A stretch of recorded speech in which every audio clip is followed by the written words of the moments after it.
Hey, salut, ici Stéphane Richer du Canadien Montréal. Vous regardez Vision Portneuf. Aujourd'hui, à Vision Portneuf, Stacy rencontre d'anciennes légendes du Canadien de Montréal. De plus, le groupe Renard Blanc est en prestation à Saint-Casimir. Et enfin, on vous présente l'humour selon Jean-Claude Gélina. Bienvenue à votre Vision Portneuf. Bonjour et bienvenue à cette nouvelle édition de Vision Portneuf. Ici Stacy Ann Murray à l'Arena de Donnacona pour la tournée des anciens Canadiens.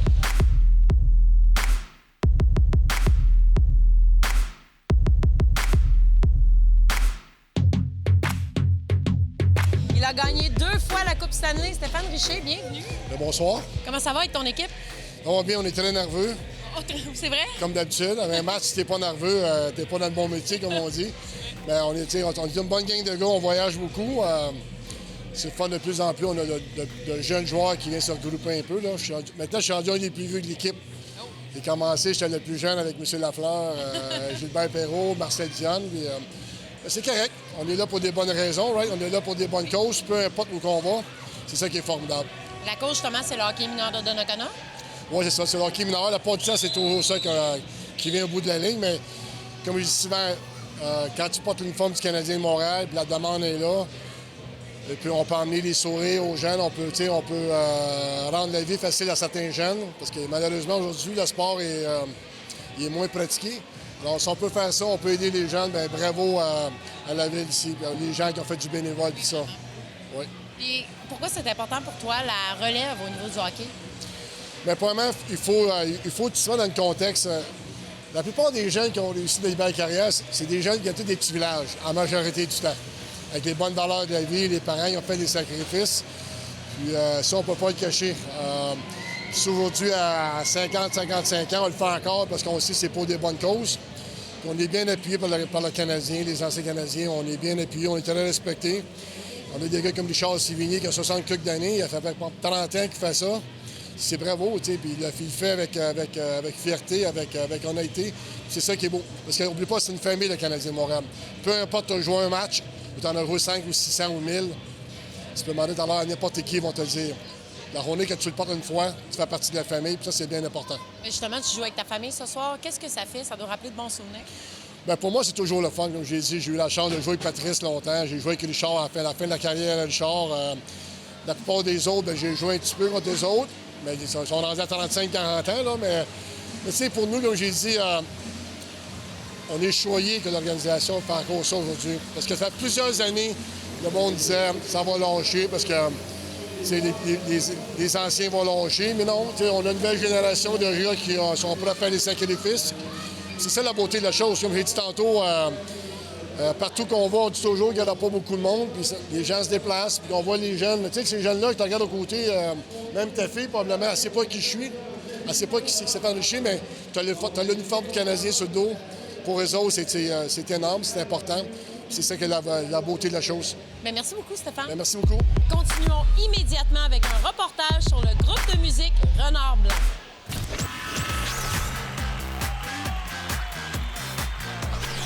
Je suis présentement avec Vincent du groupe Renard Blanc. Bonjour. Allô? Quel genre d'ambiance suggères-tu pour écouter un album de Renard Blanc? Ben dans le fond, la musique de Renard Blanc, c'est quand même introspectif. Fait que, tu sais, souvent, les gens mettent ça puis ils font d'autres choses en background. Tu sais, je sais pas, ils cuisinent ou peut-être qu'ils font juste comme se reposer, là. C'est quand même de la musique... c'est assez varié, tu sais. C'est pas nécessairement de la musique à texte. Fait que, tu sais, tu peux faire d'autres choses puis plus porter attention à la musique pendant que tu fais tes choses, là. Il y a pas vraiment... Moi, personnellement, le monde, c'est ça qu'ils me disent ce qu'ils font, là.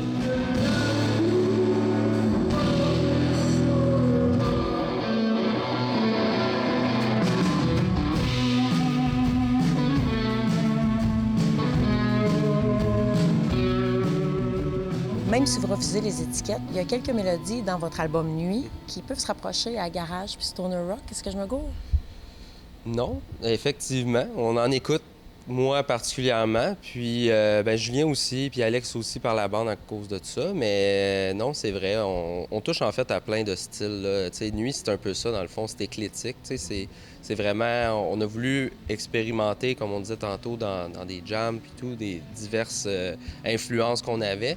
Puis, on a été chercher, je crois, une espèce de mélange de musique des années 70, 80, 90. Puis c'est sûr que par la bande avec ça aussi, le stoner rock, le garage, ça a été présent dans les années 90, puis c'est encore présent aujourd'hui, fait que c'est un son un peu moderne.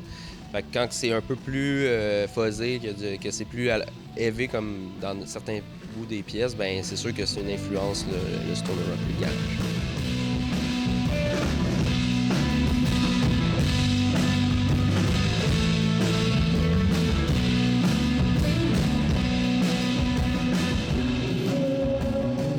Parler de vos vidéoclips un petit peu. Est-ce qu'on pourrait dire que c'est des mini-films expérimentaux?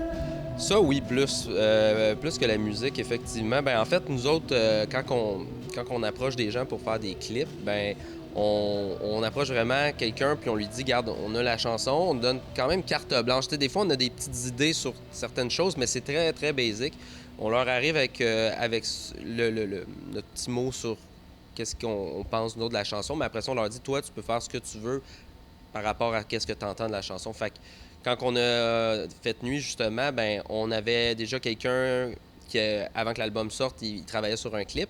Fait que dans le fond, lui, on lui a fait entendre la pièce, puis il entendait quelque chose, puis il voyait quelque chose avec ça. Fait que là, la pièce, là où les veines rétrécissent, le gars, il voyait quelqu'un danser, mais qui se déforme, que ça se décupe, puis comme la chanson, que ça build vers de quoi, où c'est qu'à la fin, c'est un peu chaotique et tout. Fait que lui, il voyait ça là-dedans, puis il avait vraiment cette idée-là. Fait qu'on lui a dit, vas-y, tu sais, si toi, si c'est ça que tu vois de la chanson, fais-les. Puis ensuite, les autres pièces qu'on a faites, Tombeau de robot, c'est la même chose. On est arrivé, dans le fond, on a dit à notre ami Renaud que, dans le fond, il pourrait faire ce qu'il voulait, mais qu'on voulait de quoi parce que c'est un artiste visuel, on voulait de quoi qui soit animé, mais qui soit très minimaliste, puis toi, fais ce que tu veux avec ça. Fait qu'il a opté pour le noir et blanc, puis il a fait justement de quoi avec des répétitions, comme la chanson qui est comme quand même répétitive, mais qui build aussi. Donc lui, il voyait ça là-dedans avec comme les atomes, on dirait, puis l'ADN, puis les humains, puis les robots, en tout cas. C'était vraiment comme très, très, très... comment je pourrais dire? C'était figuré, là. C'était pas très, très clair, là. Fait que on aimait vraiment ça. Puis ça aussi, tu sais, on le voit dans le clip, c'était comme 24, je pense, ou 26 mini-animations qui se répètent, puis des fois, ils reculent et avancent. En tout cas, c'était vraiment assez funky. Puis sinon, Lune de miel, qui est un clip en stop motion.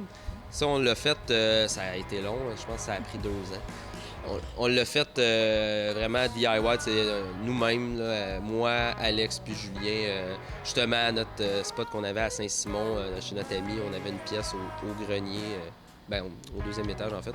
Puis on avait tout seté, on a vraiment découvert comment faire ça sur le fly pendant 2 ans. On a expérimenté avec des bonhommes puis tout, on a tout fabriqué. C'était vraiment comme... On voulait que la pièce elle soit représentée d'une manière vraiment spéciale parce qu'on trouvait que c'était une pièce spéciale dans l'album. Puis on voulait vraiment comme amener un côté un peu, pas dramatique, mais un peu plus dark, mais en même temps que ça reste un peu enfantin.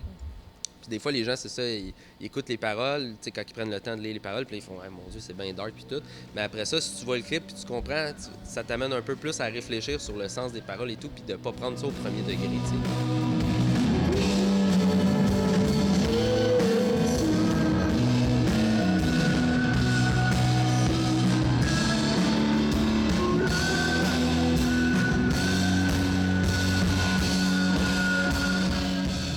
De Renard Blanc, est-ce qu'on met une touche de couleur ou on reste dans le noir?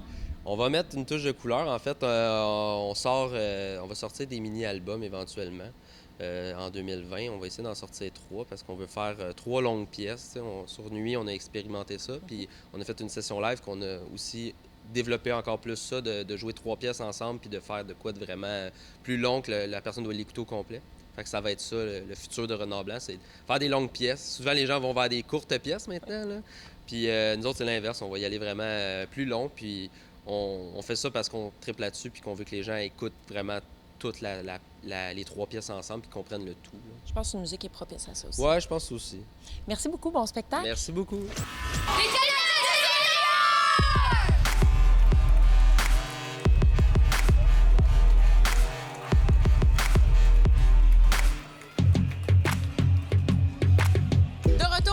partie des anciens Canadiens. J'ai le plaisir d'accueillir à l'émission Jocelyn Lemieux. Bienvenue. Bien, merci beaucoup. Comment ça se passe jusqu'à maintenant? Ça va bien. On a les devants, c'est tout ce qui compte. J'ai vu ça. On va essayer de garder ça quand même un peu égal. Là. Leur donner espoir peut-être jusqu'en troisième, après ça. Après ça, vous vous laissez aller. À un moment donné, on dit ça suffit. Jouez-vous encore régulièrement? Plus ou moins. C'est sûr que on fait quand même quelques matchs. Ce qui manque, c'est un peu de jouer ensemble. On joue un peu partout, tout le monde, mais habituellement, quand on joue disons, 3 matchs dans une fin de semaine, il y a une grosse différence au dimanche. Mais là, on manque un peu de synchronisme, mais ça va se placer. Ouais. Comment est-ce qu'on se sent de jouer devant une foule survoltée? Bien, ce qui arrive, là, c'est que de faire ça, les gens nous remercient, mais c'est quand même nous qui devrions remercier les gens de nous permettre de continuer à faire ce qu'on a longtemps aimé faire, de jouer devant les gens. Quand on se retrouve les boys ensemble, c'est amusant, mais ça, c'est différent. Juste d'aller faire un réchauffement avec la musique et tout ça, ça nous remet dedans un peu. On va moins vite qu'avant, mais on l'apprécie autant. Ce soir, la soirée est pour une bonne cause, Oui.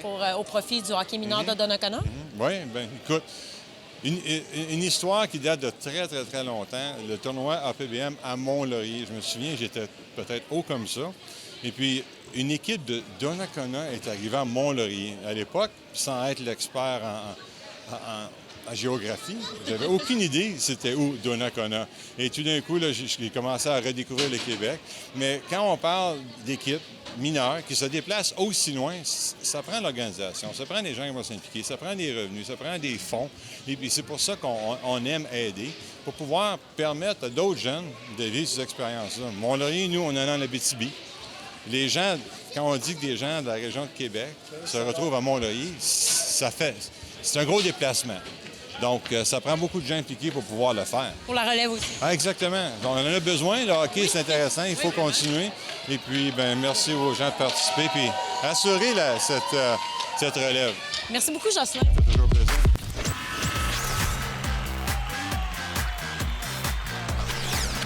Je travaillais chez Desjardins, j'ai volé l'identité de bien des personnes. Fait que, on est dans on va commencer. Bonjour, ça va bien? Oui, très bien, merci.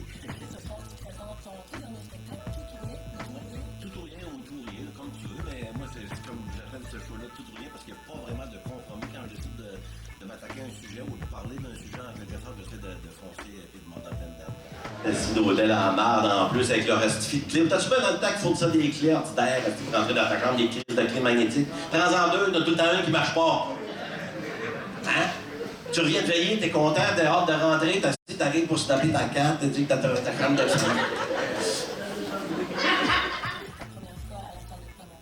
Oui, et puis je suis content d'être ici. J'ai joué souvent en périphérie de Donnacona, mais je pense que j'avais fait un festival ici il y a quelques années. Mais pour la salle ici, c'est une première. Puis je suis content parce que t'as plein de capacités pratiquement ce soir, fait que j'ai bien hâte de rencontrer les gens pour avoir du plaisir que ça. Pour quelle écriture tout ou rien? Ouais. On va l'avoir dit, ça va être tout rien. Comment est-ce que tu as eu l'idée d'exposer les travers de la société par nous?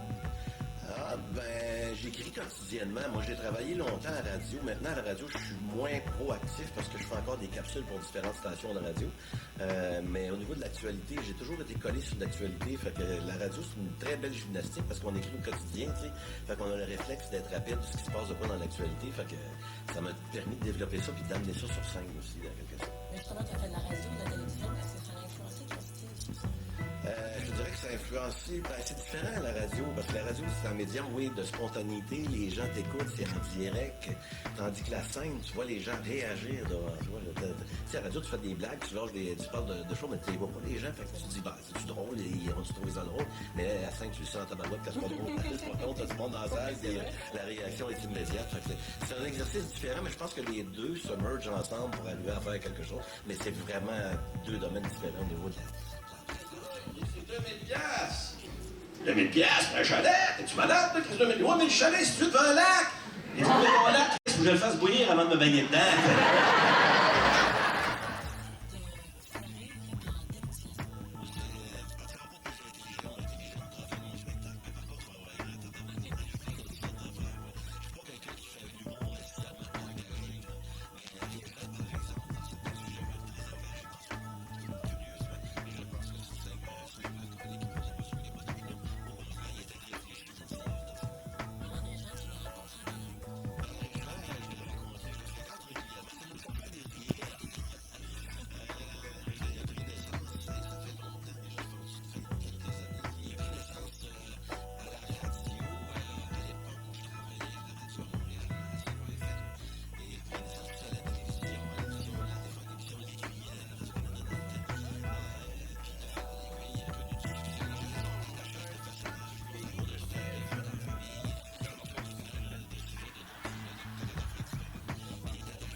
Hey, en plus, tabarouette, on va te dire à toi, là, tu sais, on s'entend-tu que c'est même pas pour une journée complète quand tu loues?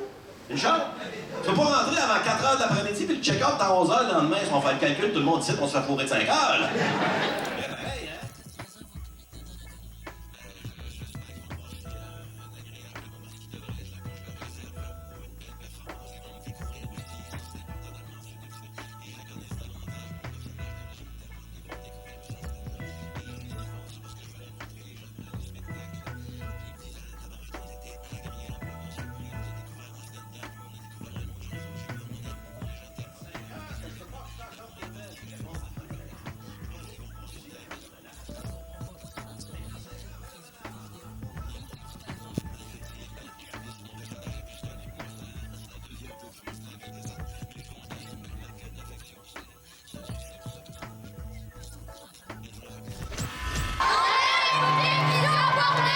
Bonjour tout le monde, ici Jocelyn Lemieux. Merci d'écouter Vision Sport 9.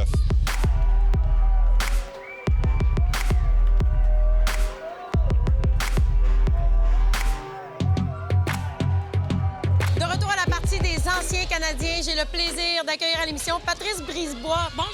Bonjour. Comment ça se passe jusqu'à maintenant? Super bien. Oui. Comme d'habitude. On fait ça pour une bonne cause ce soir? Toujours des bonnes causes. On joue entre 30 et 40 matchs par année. Et à chaque match, on a toujours des bonnes causes, que ce soit le hockey mineur, une cause spéciale pour un hôpital. Alors, on fait beaucoup de bien. Puis en même temps, ça nous permet de nous mettre en forme. J'imagine que l'ambiance va être assez spéciale dans les vestiaires aujourd'hui. Oui, encore une fois, on a beaucoup de plaisir à jouer. Tu sais, quand on prend notre retraite, je pense que c'est une belle façon de continuer à se fréquenter et à jouer au hockey, qu'est-ce qu'on aime le plus faire. Et tu sais, écoute, ça fait longtemps qu'on se connaît. Puis à chaque fois, bien, on a toujours beaucoup de plaisir à jouer ensemble. Ça doit être le fun de donner l'exemple à des jeunes aussi qui patinent ce soir. Oui, écoute, ça, c'est... Si on peut donner l'exemple, je pense que c'est dans notre travail de faire ça. Puis les jeunes, bien, ils nous regardent. Peut-être qu'ils nous reconnaissent un petit peu moins, mais, non, je pense pas. Mais ils sont quand même contents. Il y a certains jeunes qui posent des questions, certains... tu gagnes une Coupe Stanley, t'es-tu... alors, c'est surtout les parents qui vont leur dire « Ah, gars, lui, il a gagné la Coupe Stanley, lui, il a fait ci, lui, il a fait ça. » Alors c'est pas mal fun de rencontrer les jeunes. Moi, je leur dis souvent, s'ils veulent réussir, de travailler fort, surtout s'amuser, mais de vraiment être passionné de ce qu'ils font. Merci beaucoup, Patrice. Plaisir. Bonne partie ce soir. Merci beaucoup. C'est ce qui termine cette édition hockey de Vision Port-Neuf. N'oubliez pas de nous suivre sur Facebook et Instagram pour plus de détails sur tous nos reportages. Et je suis Stacey Anne Murray pour votre Vision Port-Neuf.